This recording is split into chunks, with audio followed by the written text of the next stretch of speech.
Bonjour à tous, aujourd'hui nous allons parler du tanuki. Le baquet d'anuki, ou plus souvent appelé le tanuki, n'est pas qu'une créature folklorique, mais aussi un animal bien réel.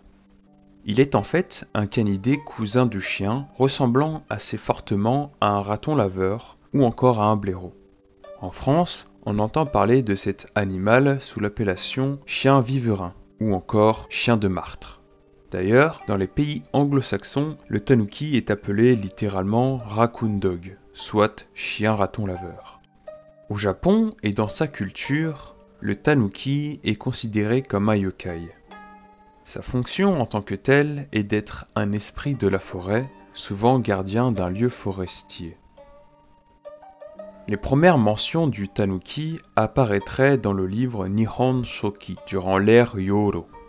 On estime cependant l'utilisation courante du mythe du tanuki entre l'ère Kamakura et l'ère Muromachi, soit environ entre le XIIe et XVIe siècle de notre ère. Ses premières traces en tant que yokai populaire apparaissent dans les emaki, ces fameux rouleaux mythologiques japonais. Et celui-ci, à ses débuts, est considéré par une partie de la population comme un yokai plutôt agressif et maléfique. Par exemple, dans le conte Kachikachiyama, un tanuki tue une vieille femme en la frappant à mort et la sert en soupe à son mari, remplaçant la populaire soupe tanuki dans son bol. Mais au cours du temps et de multiples mentions mythologiques différentes, celui-ci passe d'une image dangereuse à facétieuse auprès des personnes le pensant méchant. Il est de nos jours connu pour être un grand farceur aimant beaucoup jouer, mais ceci au travers de divers tours malicieux faits aux humains. Aux premières impressions des divers contes et légendes japonaises modernes parlant du tanuki, celui-ci semble toujours un peu maléfique lors de ses agissements envers les humains. En réalité, il n'est pas vraiment dangereux et cherche simplement à jouer avec nous, enfin à sa manière, on va dire.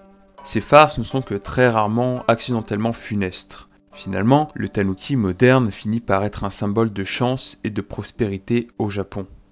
Le tanuki est un yokai pouvant utiliser la magie. Ainsi, son tour le plus connu est le change-forme. Il en est même considéré comme le maître. Tournant toujours autour du pouvoir de la forêt, celui-ci utilise souvent une feuille d'arbre pour ses transformations. Il peut par exemple changer celui-ci en billet de banque pour escroquer les marchands, mais son plus gros atout reste la métamorphose. En plaçant une feuille d'arbre sur sa tête ou sur son front suivant les sources, Tanuki peut prendre forme de qui il veut. Il peut ainsi en profiter, comme par exemple en se jouant des hommes lorsqu'ils se transforment en femmes, leur soutirant ainsi quelques biens. Mais il arrive des fois que le tanuki prenne goût à la vie humaine et reste transformé pour se fondre dans la masse. Par exemple, l'histoire d'un tanuki se métamorphosant en prêtre, prenant ainsi soin d'un temple shintoïste. Et oui, car la métamorphose n'est pas systématiquement une farce de la part du tanuki. Pour ce qui est de son apparence, il est souvent représenté avec un sugeyasa, plus simplement appelé un chapeau de paille. Aussi, il est représenté avec une gourde de saké et surtout, le plus marquant, une grosse paire de testicules. D'ailleurs, ses parties intimes ont une très grosse importance dans son histoire. Elles peuvent lui servir à beaucoup de choses, comme d'un tambour, d'un parapluie, d'un filet de pêche, d'un bateau, et j'en passe. Paraîtrait même qu'elles auraient des vertus magiques. Cependant, avec le temps et l'image que cela renvoyait, la plupart des Japonais ont préféré modifier l'histoire, en expliquant aux enfants que le tanuki se sert de son ventre pour accomplir sa routine, omettant fortement l'utilisation des testicules. Depuis l'explosion de la culture nihon, le tanuki devient de plus en plus célèbre au travers de divers médias.